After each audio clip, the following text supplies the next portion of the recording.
Hi, this is Sister Irene. Kanina ang topic po natin tungkol sa first commandment.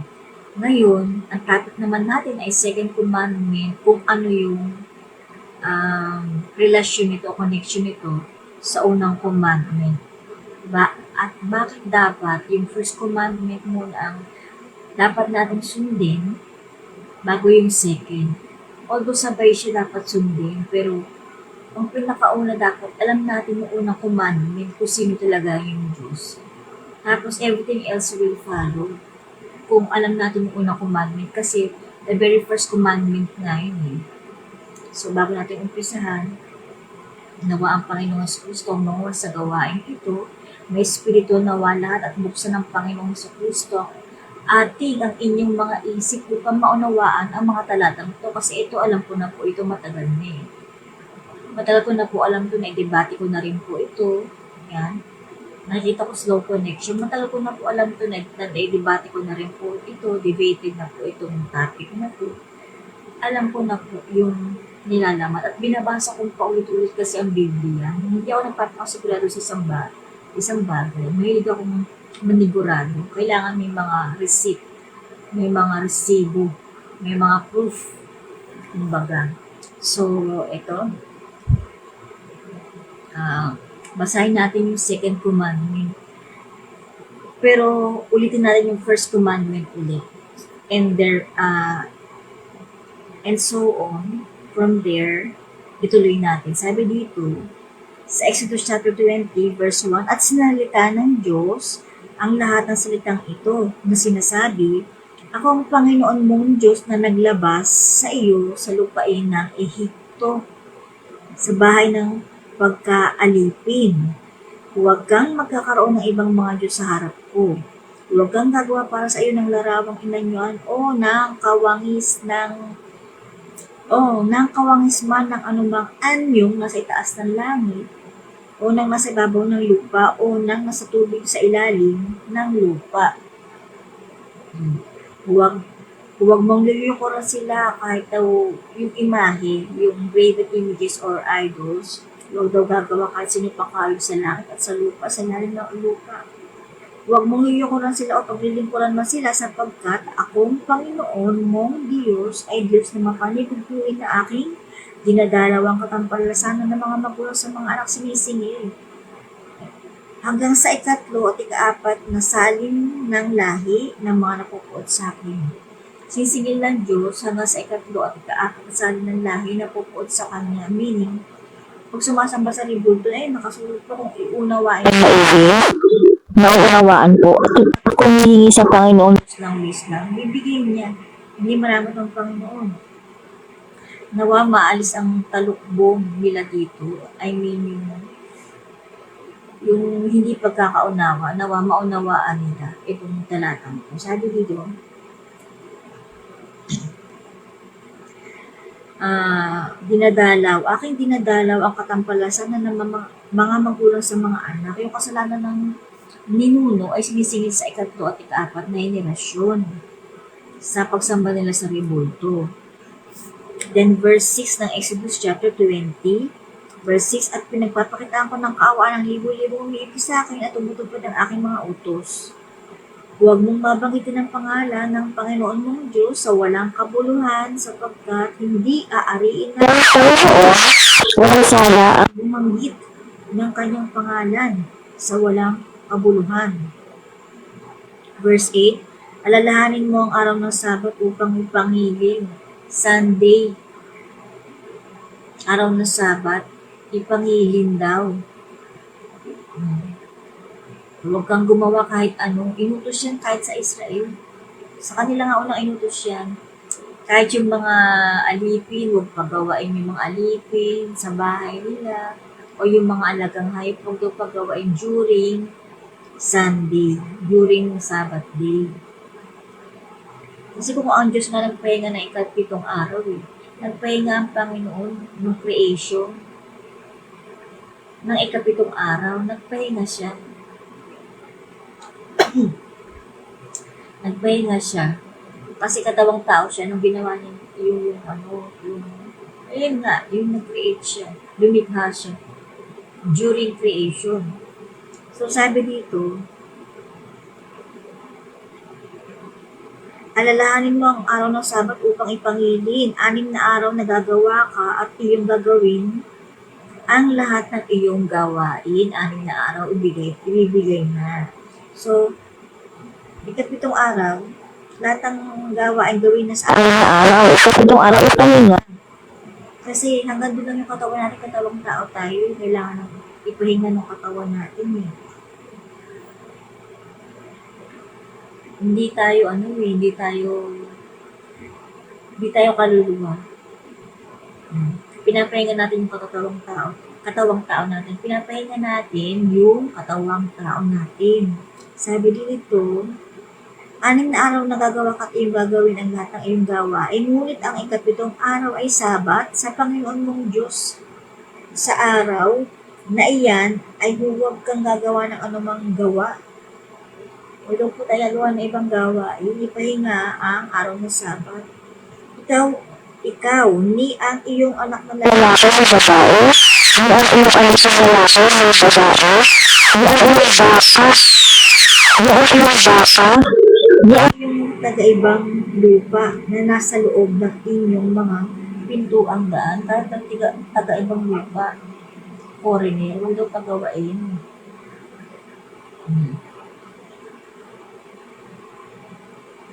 Sapagkat sa 6 na araw ay ginawa ng Panginoon ang langit at lupa. Nasabi ko na bago pa nabasa. Ang dagat at lahat, nasabi ko na kanina bago ko pabigkasin ulit sa inyo kasi nabasa ko na po talaga ito. Of course, kasi pinag-aralan ko ang Biblia o inuulit-ulit ko basahin yan araw-araw, hindi basta-basta ang Biblia na isang basa mo lang, ay alam ko na. Ganun yung mga pastor na nagkakamali. Kasi isang basa lang nila, alam na daw nila kagad na 3 ang Diyos, 2 ang Diyos. Kaya nagkakamali. Kasi nagpapakasigurado sila kagad sa alam nila. Hindi gaya nung nagkasaliksik ka talaga. Talagang araw-araw, talagang minamay pagsasaliksik talaga. Nalalaman natin. Hindi yung gaya nung alam natin matalino tayo, alam na natin kagad. Hindi po. Mas maganda yung yung naninigurado tayo. Sabi dito, sapagkat sa 6 na araw ay ginawa ng Panginoon ang langit at lupa, ang dagat at lahat ng nangaroon at nagpahinga sa ikapitong araw. Nagpahinga daw po sa ikapitong araw na ano pa pinagpala ng Panginoon ng araw ng Sabat at pinakabanal. Banal yung araw na yan at pinagpala yan. Kaya kailangan mamahinga tayo. Na ikapitong araw sa sabi, wala tayo ang maasang na usap at umaaraw sa masasababaw na isa para makadawang buhay. Hindi kasama din sa gawa ng mabuti sa kapwa, hindi lang. Sabi, ang ilang ibabaw ng lupa na ibinigay sa iyo ng Panginoon Diyos. Sunod, huwag kang papatay. Huwag tayong papatay ng kapwa. Huwag kang mangangalunya. Huwag daw tayong mangalunya. Diba dyan gustong-gusto yung may asawa na? Diba? Ba't gusto yung may asawa? Sana kung nagkamali ka lang eh. Nagkamali ka, may asawa ka. Nagkagusto ka sa iba. Isang pagkakamali lang, pag inulit-ulit mo na yung sinasadya mo na wala nang kapatawaran ng titira dyan sa kasalanan mo yan. Wala nang titirang kapatawaran sa kasalanan mo na yan. Pag inulit-ulit mo na alam mo may asawa, pinapatulan mo pa. Wala nang titirang hain o natitirang kapatawaran. Nasusulat naman lahat sa Biblia eh. Walang dapat idagdag, walang dapat ibawas. So ano lang yung nakasulat, yun po. Napapasa niyo ba, kada salita ko, may karampatang Bible verse. Hindi ako nakasalita ng walang Bible verse. Ito po sabi dito, Exodus chapter 21 verse 15, huwag kang magnanakaw. Pag magnanakaw tayo, syempre katumbas yan. Katapat ng magnanakaw, sinungaling din. Syempre magnanakaw eh. O pag tinanong mo, pag kinumpronta mo, ninakaw mo ba ito? Syempre, ang sasagot ng magnanakaw, hindi. O magnanakaw din. Ikakailan yun. Kaya, ang Kaya po, mga kaibigan, ang magnanakaw ay sinungaling din. Tapos yung mga sinungaling, magnanakaw din yan. Sabi dito, sa verse 16, huwag kang magbibintang sa iyong kapwa. Huwag ka daw magbibintang sa iyong kapwa. Delikado yan. Magbintang ka, bawa, bintang na bintang ka talaga. Sana kung inamin mo, ay, sorry. Hindi pala ikaw. Ay, sorry lang. Hindi, kasi bibintang ka, napakadelikado niyan kasi walang pagmamahal sa kapwa kasi pinag-isipan mo siya ng masama. Kada mag-isip tayo ng masama sa kapwa, kasalanan na. Nasa 10 Commandments, kasalanan. So, nag-isip tayo ng masama na hindi naman totoo. Sana kung hindi totoo, okay lang. Kung totoo, tapos pinilit-pilit pa natin, ay nang masama. Sabi dito sa verse 7, huwag mong iimbutin ang bahay ng iyong kapwa. Huwag mong iimbutin ang bahay ng iyong kapwa. Ba't yung iba, nagnanakaw ng mga pag-aari? Pag-aari ng pamangkin niya, pag-aari ng asawa ng kuya niya, pag-aari ng asawa ng ate niya. Pag-aari ng kuya niya, ninakaw niya. Pag-aari ng ate niya, ninakaw niya. Pag-aari ng bunso kapatid, ninakaw niya. Nag-iimbot. Isabihin nag-iimbot pagnanasa. Ginugusto mo. Huwag mong iimbutin ang bahay ng iyong kapwa. Huwag mong iimbutin ang asawa ng iyong kapwa. O yung asawa ng mahal mo. Type mo, huwag mong imbutin. Huwag mong huwag mong katulan. Alam mo may pag-aari. Pag-aari yun ng iba, iniimbot mo. Diba? Yung alam mong kumare mo, iniimbot mo pa, alam mo may asawa. Diba? Kaya nga tayo binigyan ng Diyos ng mga asawa para hindi na tayo magkasala kasi nagkakasala tayo pag dalagat binata tayo tapos yung nagkakasala tayo doon kung pinagsasabay natin yung dalawang tao, tatlong tao.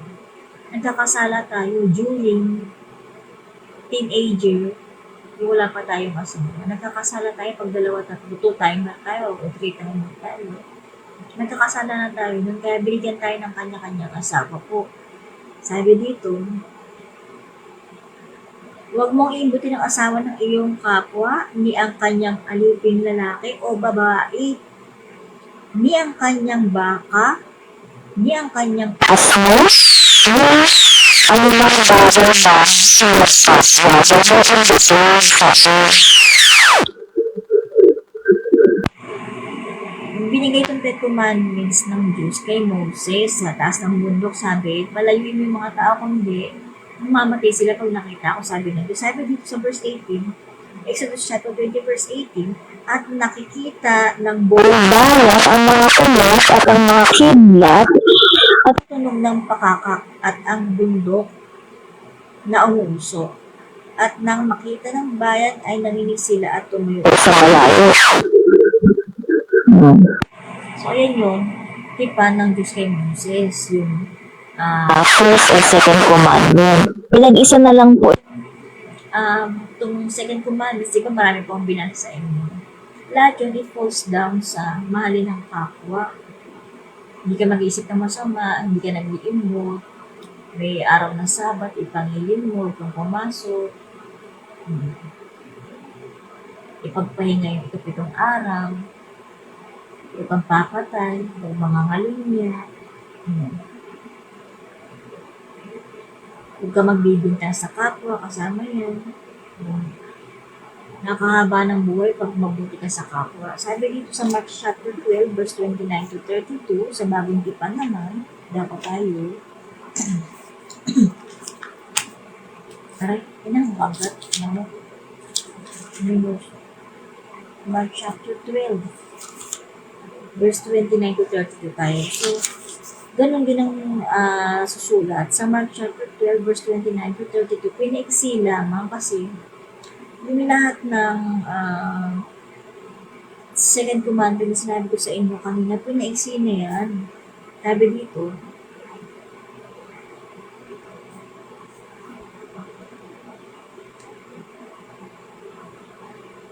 ayan. Sabi dito, sa verse 28, At lumapit ang isa sa mga eskriba at nakarinig ng kanilang pagtatalo at palibasay na lalamang mabuti ang pagkasagot ni Jesus sa kanila, ay tinanong siya, ano baga ang pangulong utos sa lahat? Sabi, tinanong siya ng eskriba, sabi, ano ba yung pangulong utos sa lahat? Isabihin yung pinaka, yung foremost na utos. Sabi dito, sumagot si Jesus, ang Pangulo ay pakinggan mo o Israel, ang Panginoon nating Diyos, yung Pangulong utos, sumagot si Jesus, ang Pangulo utos ay pakinggan mo o Israel, ang Panginoon nating Diyos, ang Panginoon ay iisa.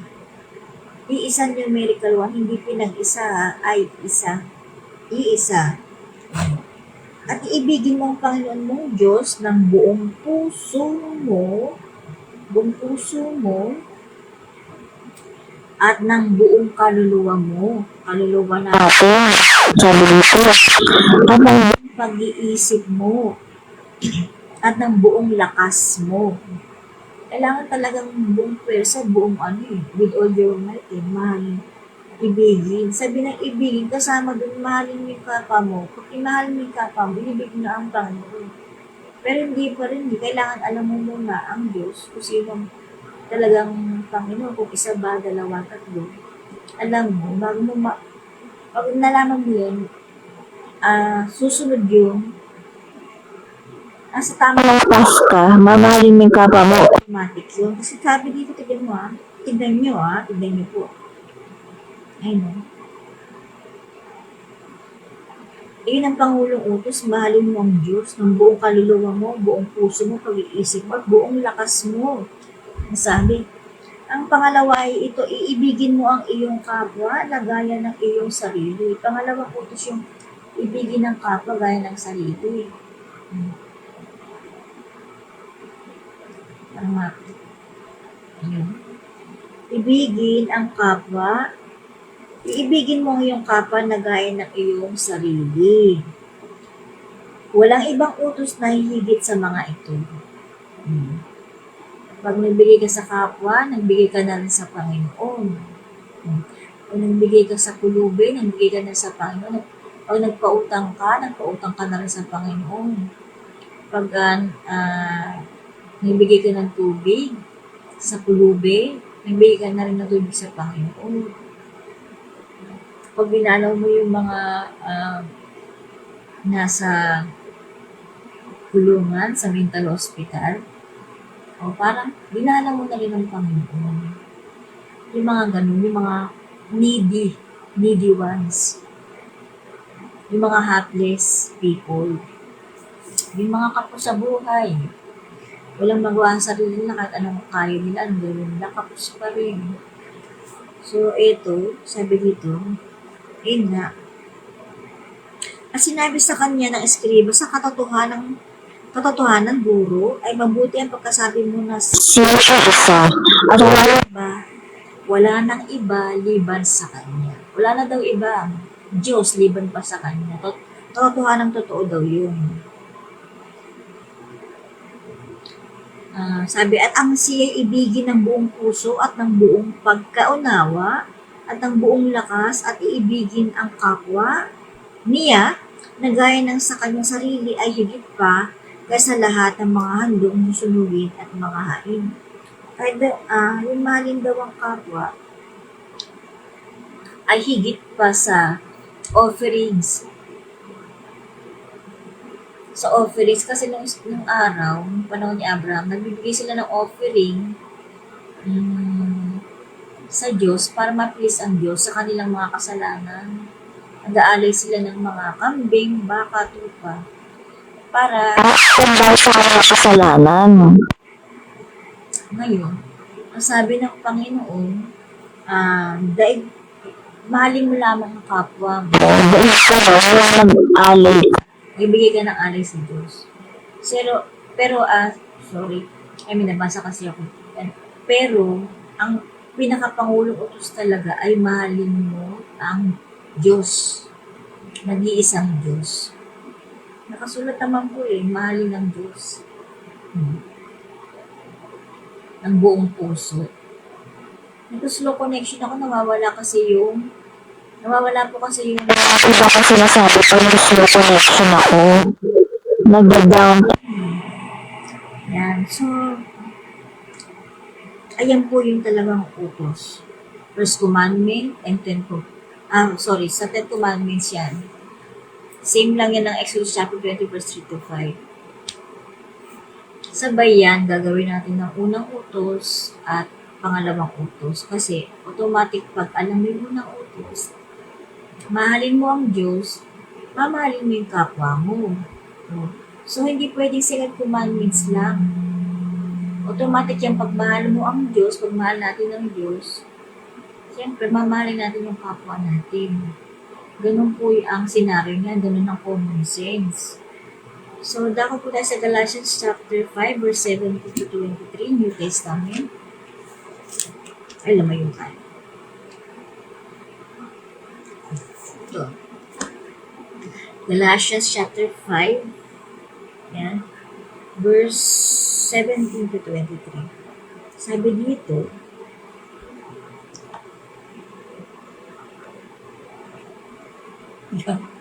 baka mahulog ka. Yan. Ayan. Sapagkat ang laman ay nagnanasa ng laban sa espiritu, yung laman natin, sa paggawa ng kasalanan ko. Sapagkat ang laman ay nagnanasa ng laban sa espiritu, at ang espiritu ay laban sa laman. Sapagkat ang mga ito ay nagkakalaban-laban upang Ang bad, ang baban na sinasabagin. Ito sa pagkaro, pinapatabayan na para sa pinapatabayan ng sasisan. Sabi dito, naglaban parati ang gusto ng ulo natin. Kadawang lupa, kasi nakasakatalayan po tayo eh. at ang gusto ng espiritu, parang Lucio at Miguel, alam niyo po yung palabas na yun, kay Dolphin Panchito. Yung bang, yung pagnanasa ng laman natin kung nasa carnal body tayo kasi mahina tayo, nasa mundo tayo. No, pero, pag tayo ay babalik loob sa Panginoon, automatic yan, nasa puso natin, na alam natin kung paano tayo nagkakasala, humingi ka tayo sa Panginoon ng Panginoon, natutukso po ako, tulungan niyo po ako, ganun eh. Yung iba kaso yung iba hindi alam hindi alam manalangin ng ganun, kaya they give in sa sin. Nahihirapan silang mag-give up. Nag-give in sila sa sin talaga. Sabi dito, yung tukso, yung mga bisyo, sobrang bisyo. Sabi dito, at hayag ang mga gawa ng laman sa makatuwid ay ang mga ito pakikiapid, karumihan, kalibugan. O pakikiapid, karumihan, kalibugan. Pagsamba Sa Diyos-Diyosan kasama ha. Kasama yung pagsama sa Diyos-Diyosan yung mga ribulto kasama po. Sa kasalanan, pangkukulan, kasalanan yan. Mga pagtataniman ng galit, mga pagtatalo, mga panibibog po, yung jealousy, nagsiselos sa kapwa, paninibog po,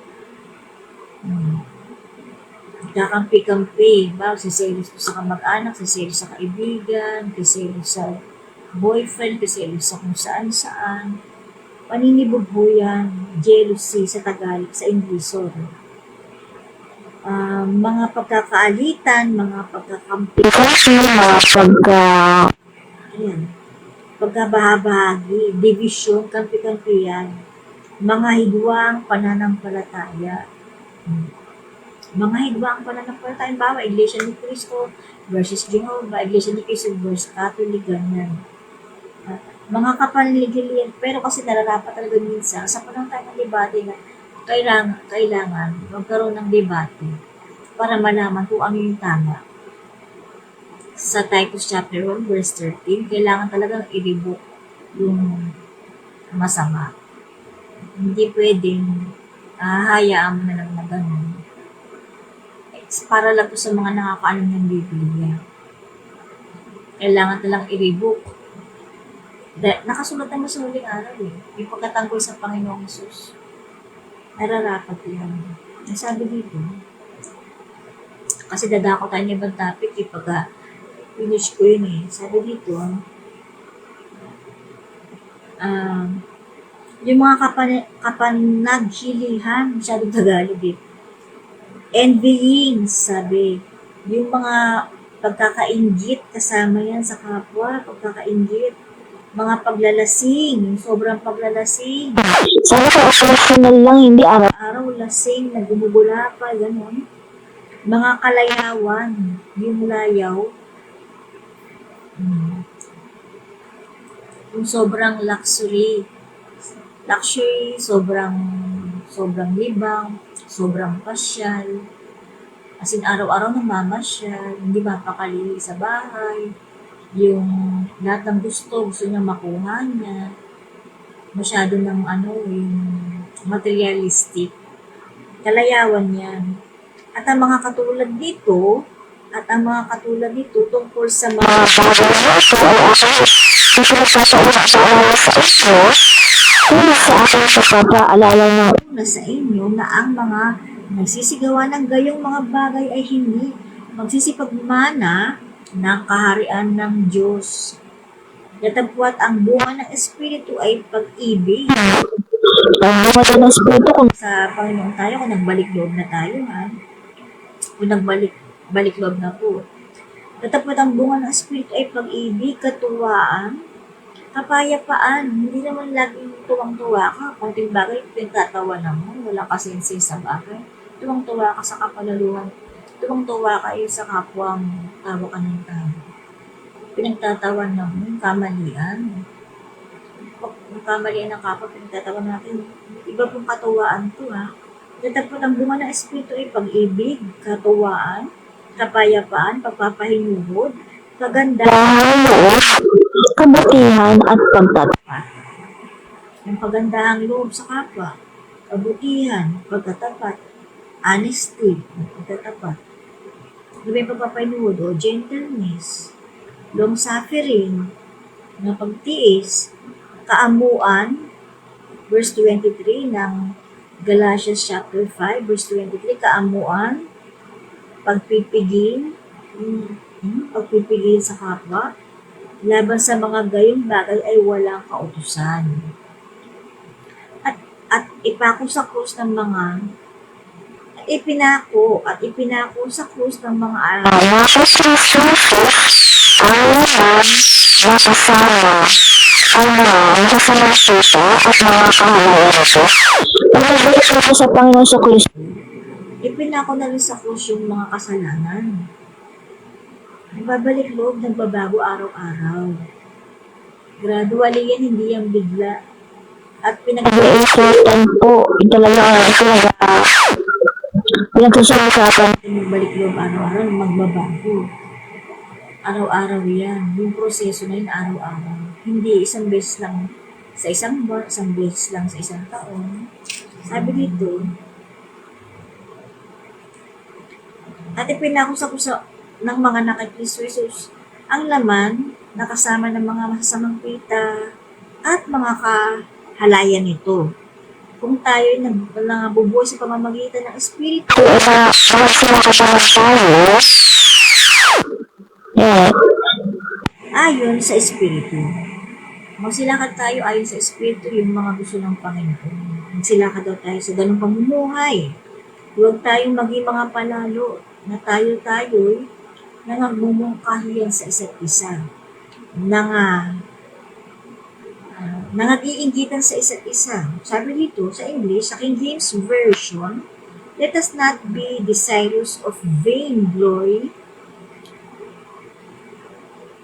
Huwag natin gustuhin yung mga gawain masasama. Provoking one another. Pinaprovoke mo yung sa galit yung kapwa mo. Siyempre magagalit kasi pinaprovoke mo. O, pinaprovoke mo. Ikaw nang tutulak kung bakit magagalit siya. Ikaw nang tutulak. Kasalanan yan. Ikaw nang tutulak para matukso siya. Tinutukso mo ikaw kababae mo tao, mahalay ka, tinutukso mo. Pinaprovoke mo yung matukso sa'yo yung tao. Sinasadya mo na. Halos maghubad-hubad ka na. Provoking din niya na. Envying one another, kasama niya yung pag-iinggit sa isa't isa. Yung inggit, mainggitin. Hindi ka na marunong pumuri. Pinuri mo nga, pero nainggit ka pa rin.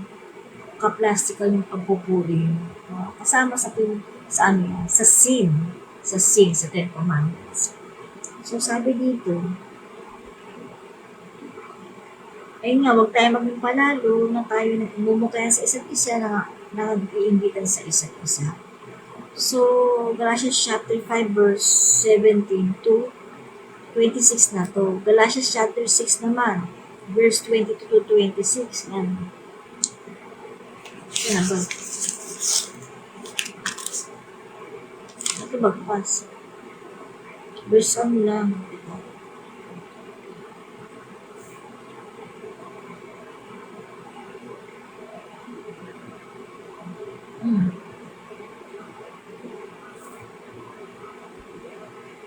Lumagpas na yun nga, Galatians siya.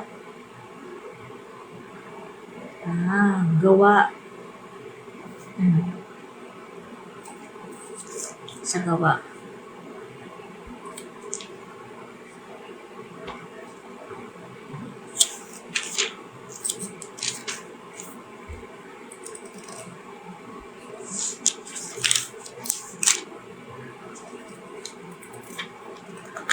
Ayaw ko yung mic.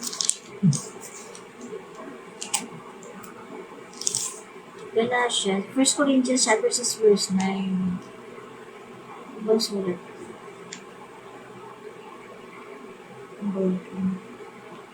Masyadong ulang lang mag-transparent.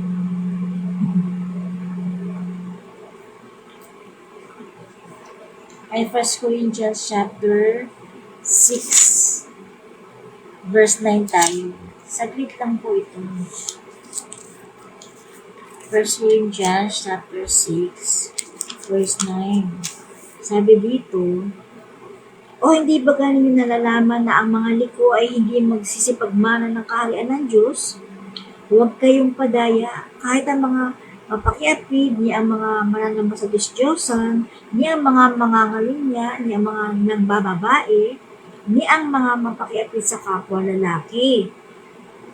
Sin daw to. 1 Corinthians chapter 6 verse 9. Kasalanan, ulitin natin ha. Ngayon nga, tunay na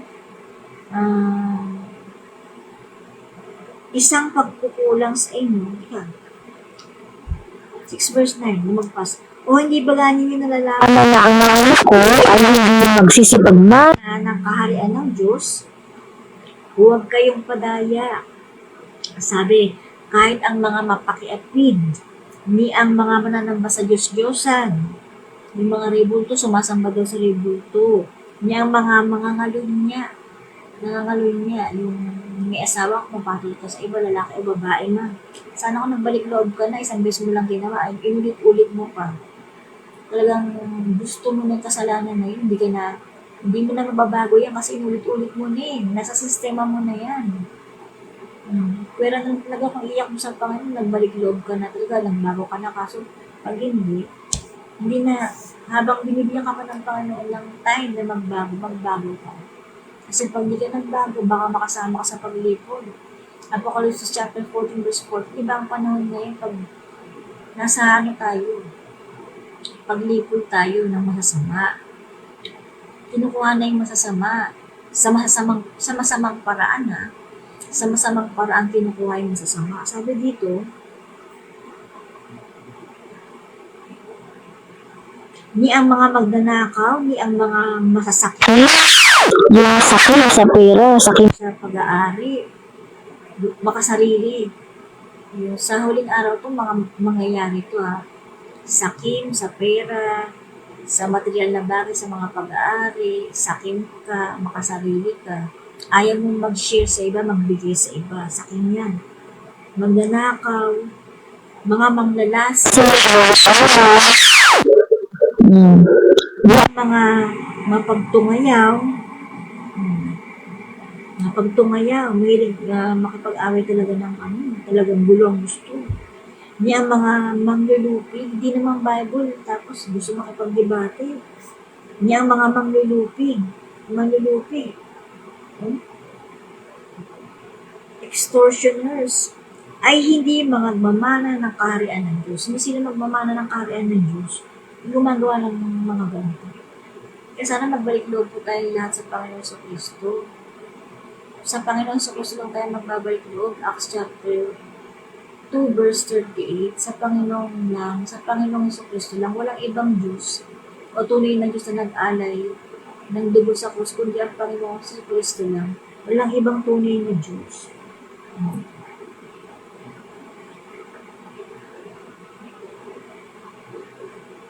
At ganyan ang mga ilan sa inyo, ngunit nangahugasan na kayo. Ganyan daw ang mga ilan sa atin, ngunit nahugasan na. Kasama, sa mga Israelita sinasabi ito, pero kasama ang mga Gentiles na tayo. At ganyan ang mga ilan sa inyo, ngunit nangahugasan na kayo, ngunit binanan na kayo. Pinabanal na tayo, nahugasan na tayo, pinatawad na tayo eh. Ngunit inaring ganap na kayo sa pangalan ng Panginoon sa Kristo. As a Espiritu ng ating Diyos. Pinatawad na tayo just sa English. As sa Espiritu ng ating Diyos. Espiritu ni Kristo Jesus. Ang lahat ng mga bagay sa akin ay matuwid. Sabi ni Pablo. Ngunit hindi ang lahat ay nararapat. Ang lahat ng mga bagay sa akin ay matuwid, ngunit hindi ako sakop sa kapangyarihan ng anuman. Ang mga pagkain ay sa tiyan at ang tiyan ay sa mga pagkain, ngunit kapwa iwawasak ng Diyos yaon, at ang mga ito, datapwat ang katawan ay hindi sa pakikiapid, hindi sa Panginoon, kundi sa Panginoon. At ang Panginoon ay sa katawan. Hindi ba ganyo nalalaman na ang inyong mga katawan ay mga sangkap ni Kristo? Kung ba't tayo gagawa ng kasalanan dahil sangkap tayo ni Kristo, matibay tayo sa tukso, sa mundo, kung may Espiritu tayo ng Panginoon sa Kristo. Hindi ba galing yung nalalaman na ang inyong mga katawan ay sangkap ni Kristo? Kukunin ko nga ang baga ng mga sangkap ni Kristo at gagawin kong mga sangkap ng isang patuto. Huwag naman mangyari. Patuto. O huwag tayo magpatuto. Huwag tayo maging harlot, maging hostess, maging diba? Huwag tayo maging mga kalunya, sumasamba sa ibang Diyos. Pagpapatuto Yung tawag ng Panginoon, may simbolika. Kasi kasal tayo sa Panginoon, ikakasal tayo sa Panginoon. Siya yung Diyos natin, ba't tayo sumasamba sa ibang Diyos? Kasi automatic kung sumamba tayo sa rebulto, sumasamba tayo kay Satanas, sa evil spirit. O bakit magagalit sa akin ng iba? Magalit kayo sa Panginoon kasi sabi ng Panginoon kasi binabasa ko lang naman sa Biblia. O sumamba tayo sa rebulto, sumamba din tayo kay Satanas. Hindi naman Diyos kasi yun Inakausap natin na hawak-hawakan. Bakit ko alam patuloy ko ako? Pinupunasan ko pa ng panty. Kulang nila, maglumod ako, Panata akong katoliko dati. Bakit ako naging ganito? Wala akong religion po. Ang sinusunod ko lang yung unang utos. Na hear, O Israel, our Lord God is one God. Malim ng buong puso. At buong sikap, buong lakas mo, buong pag-iisip. Sabi, ba't po ako naging ganito? Kasi nag-select po ako. Kasi naramdaman ko there is something kung may kulang sa religion na yun. Parang may kulang. Kaya po nag-select ako maigi. Nakarating mo sa ganitong paniniwala sa first commandment. First commandment to, wala akong ibang religion mga kaibigan, kundi first commandment lang sinusunod ko, tapos second commandment ay ng tunay na relihiyon. Pag nalaman natin kung sino ang tunay na Diyos, pag binahal natin ang tunay na Diyos, first commandment yan, kasama ng first commandment, binahal natin ang Diyos, mahal natin ang kapwa natin, ginagawa natin na mahalin ang ating kapwa kasi mahal natin ang Diyos eh. Ay, mahal ko ang Diyos, gagawin ko sa kapwa ko ganito, ganyan. Ay, mahal ko ang Diyos, gagawin ko sa kapwa ko ganito, mabuti. Ayun po ang ibig sabihin. Automatic na gagawin natin yun. Kung alam natin Ito sino yung isang Diyos. Sabi sa 1 John chapter 5, verse 20, 1 John chapter 5, verse 20, sabi doon, na si Jesus, yung tunay na Diyos. Si Jesus daw po yung tunay na Diyos sa 1 John chapter 5, verse 20. Sabi dito, tuloy po natin ito. Ito po sa kasalanan. Ngunit ang nakikisama sa Panginoon ay kaisang espiritu niya. Magsitakas kayo sa pakikiapid, lahat ng kasalanang gawin ng mga tao ay nangasa labas ng katawan. Ngunit ang gumagawa ng pakikiapid ay nagkakasala laban sa kanyang sariling katawan, pagpakikiapid. Malala daw yan. O hindi ba ganyan nalalaman na ang inyong katawan ay templo ng Espiritu Santo? Nananahan ang Espiritu Santo sa ating templo, yung katawan natin. Hindi na nilalaman sa kahit anong simbahan, kundi sa katawan natin. Na nasa inyo na tinanggap ninyo sa Diyos at hindi kayo sa inyong sarili. Sapagkat kayo binili sa halaga. Sapagkat kayo ay binili sa halaga, luwalhatiin ng inyong katawan. Purihin lang natin ang Diyos. Kaya tayo nasa simbahan. Kaya nasa simbahan kasi doon tayo tututo magsalita ng Diyos. Pero hindi doon na nangyarahan ng Diyos sa simbahan na ginawa ng tao, ng kami ng tao, kundi sa ating mga puso, sa ating katawan, sa ating mga kaluluwa, sa ating nananahan ng Diyos. 1 Colossians chapter 1, verse 27, verse 26, 1 Colossians, Colosas sa Tagal. Basahin po natin. Lahat po ng sinasabi ko may corresponding Bible verses. Hindi po tayo manguhula. Dako po tayo sa 1 Timothy chapter 1, verse 10.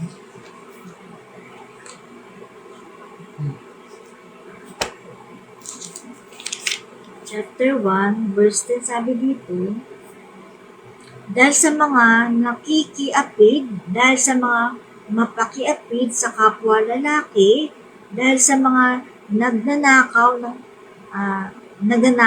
ng tao, dahil sa mga bulaan, sa sinungaling, dahil sa mga mapagsumpa ng Kabataan, sinusumpa yung, kumbaga, sabi ka naman, naka-promise ka pa, nakaganyan ka, pero kasinungalingan yung sinasabi mo.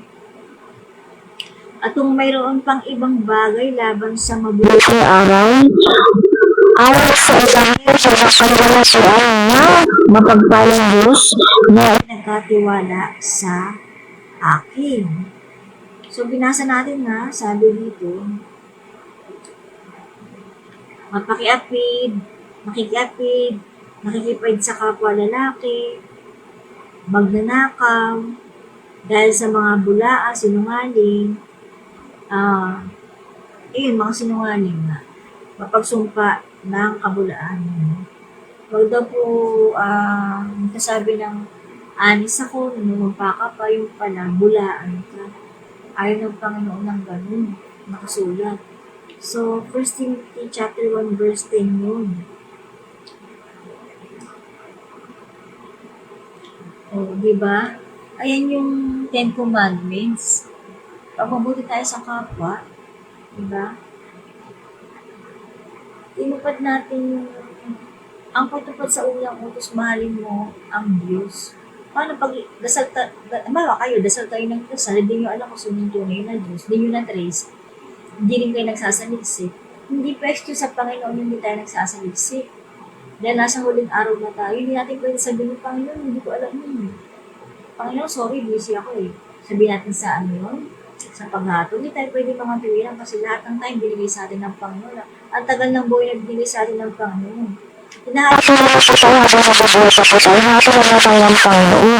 Kaya yung iba, Namatay sa kalamidad, namatay sa disgrasya, namatay sa Panginoon. Kasi nabasa naman sa Panginoon yung ating puso. Nabasa ng Panginoon yung puso natin. Marumi, na hindi na natin kaya magbago, nabasa na, kaya hinahatulan na tayo habang buhay pa. Iba po, hindi tinuturo ng mga ano yan, ng iba. Ang mga simbahan. Ako, Bible lang po ang sinusunod ko, ang unang utos at pangalawang utos. Wala akong ibang religion. Hindi nila tinuturo na hinahatulan na tayo habang nabubuhay pa. Yung Sodom at Gomora nga po, hinatulan na yun, di ba? Oo, hindi. Sagot po kayo sa comment. Taas po ng kamay. Sagot po kayo dyan sa comment. Yan.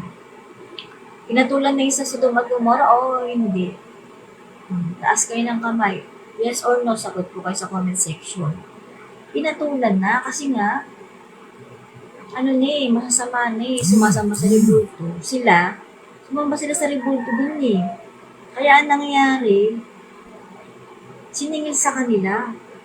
Pinutuklaw sila ng ahas, yung sa paradiso, pinutuklaw sila ng ahas, sumamba sila sa rebulto, naging masama sila, mahalay sila.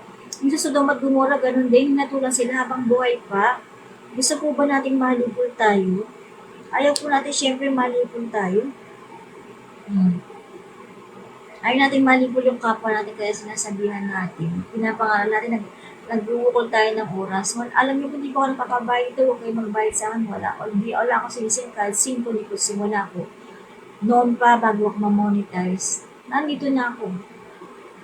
Nakipagdebate ako, kasama ko mga kapwa natin Pilipino against foreigners na Muslim, mga terrorist, mga iba't ibang religion. Buong mundo, nakipagdebate po ako. Written man yan, or discussion through messenger.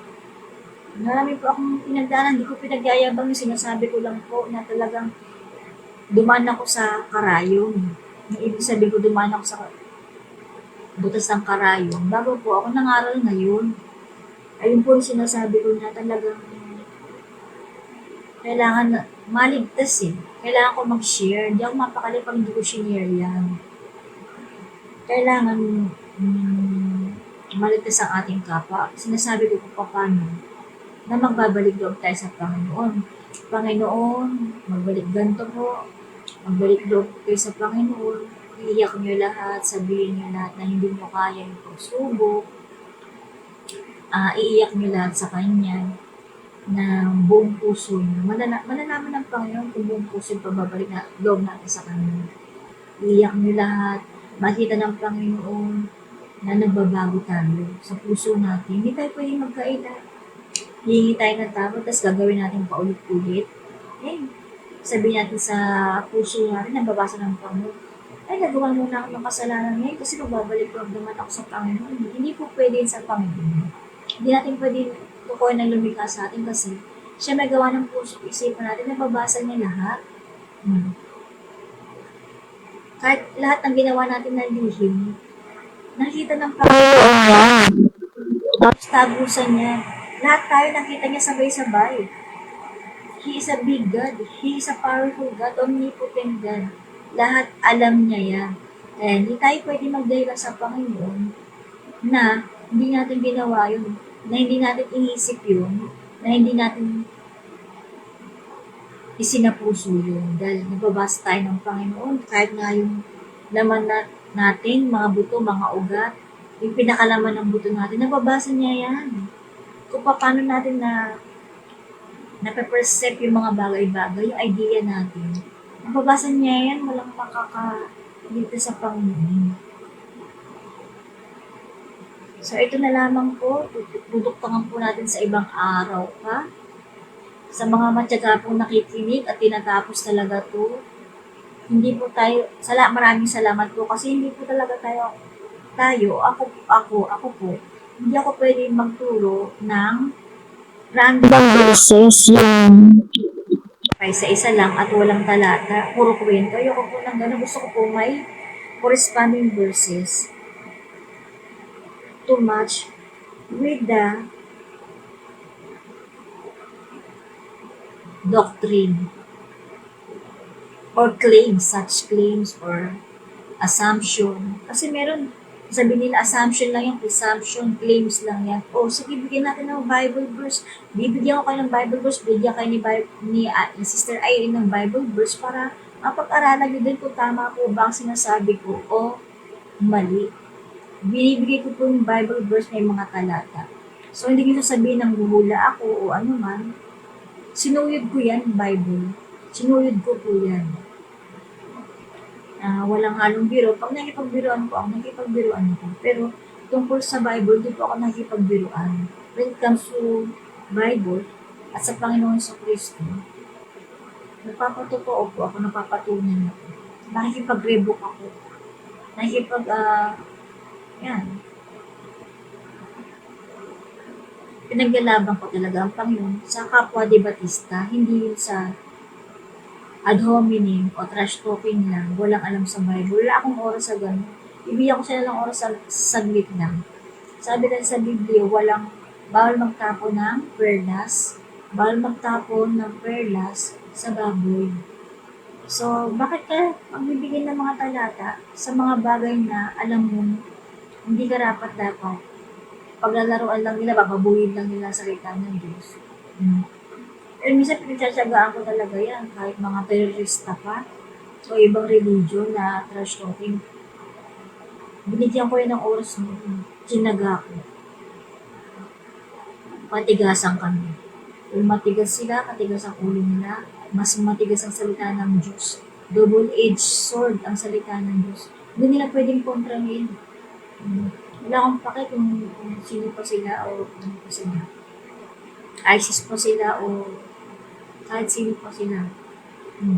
Basta nag-rebook po ako kung ano po yung nasa Bible, kung anong dapat ipagtanggol tungkol sa Panginoon sa Kristo. Na siya ang tunay na Diyos. Hindi nila pwedeng babuhin kasi binababoy nila eh. Hindi pwede po yun. So, ito na lamang po muna sa araw na November 26, Wednesday. hindi ko nakikipagsabayan sa linggo kasi busy ang mga tao. Inumpisahan ko na ng maaga bago matapos ang linggo para the rest of the week nakapagpahinga ng iba o napanood na nila dahan-dahan itong mga video na ito. Panoorin nyo unti-unti para pagdating ng linggo, pahinga na family time, tapos na ang video. Hindi natin sinasabay ito ng video-release ng Sabado o Linggo. Siguro kung talagang busy na lang or may problema sa internet o kung saan. Siyempre, mahasagasaan yung Sabado at Linggo, doon tayo mag-focus. So, ito na lamang po. Ito si Sister Irene. Watch my next videos regarding pa rin sa mga doktrina kung ano yung mga nasa Bible with corresponding Bible verses dito. So, salamat po sa mga nakinig. Sana po na-espirituhan kayo at natalastas nyo. Binigay sa inyo ng Panginoong Kristo yung tunay na basbas, pagpapala. Binasbasan sana kayo ng Panginoong Kristo sa mga nakinig. Ang buong pamilya nyo, isama na rin ng Panginoong Kristo. Gumaling yung dapat gumaling. Lumapit kayo sa Panginoong Kristo. Manalangin kayo na manalangin, walang imposible sa Panginoong Diyos. Maawain ng Panginoon kung nakikita niya ang puso natin. Kasi bumabasa siya sa puso natin. Dahil walang imposible, manalangin tayo na manalangin, pakikinggan tayo ng Panginoong Jesus. Kung gusto natin umaba ang buhay natin, ipanalangin natin lahat ng gusto natin mangyari. Panalangin natin sa Panginoon. Pati yung gusto natin kamatayan, Panginoon, bilingin natin, Panginoon, gusto ko payapang kamatayan, ayoko ng scratch, ayoko ng kapahamakan. Inihiling natin sa Panginoon kung ano yung gusto mong mangyari sa buhay mo. Hindi po yan basta-basta lang na kung ano-ano. Yung kamat mo lang kung anong dumating sa buhay natin. Lahat po yung Pinapanalangin, mapapangasawa, pinapanalangin, gusto mong mapangasawa, anong ugali ng pangasawa mo, pinapanalangin po lahat yan. Ugali ng anak mo, pinapanalangin. Ugali ng magulang mo, kapatid mo, kaibigan, kapitbahay. Lahat, pinapanalangin po yan. Ito po yung talagang maayos na payo.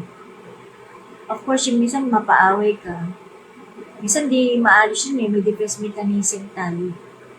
kailangan natin pagtanggol yung sarili natin, kundi masaktan tayo. O kailangan natin paglaban yung karapatan natin bilang tao. Halimbawa, karapatan sa gobyerno. Pwede natin ipaglaban yung karapatan sa gobyerno, karapatan sa law, yung mga ganun. Pwede natin ipaglaban yun. Wala masama dun. So, this is Sister Irene na pagpalain nawa ng Panginoon sa Kristo lahat kayo sa nakinig na to. Panoorin niyo ng unti-unti kung visit po kayo sa pangalan ng Panginoong Kristo Jesus. Amen. Good night, good day sa lahat. Amen. In Jesus' name, salamat po sa mga nakinig. Pagpalain nawa kayo ng Diyos. Amen.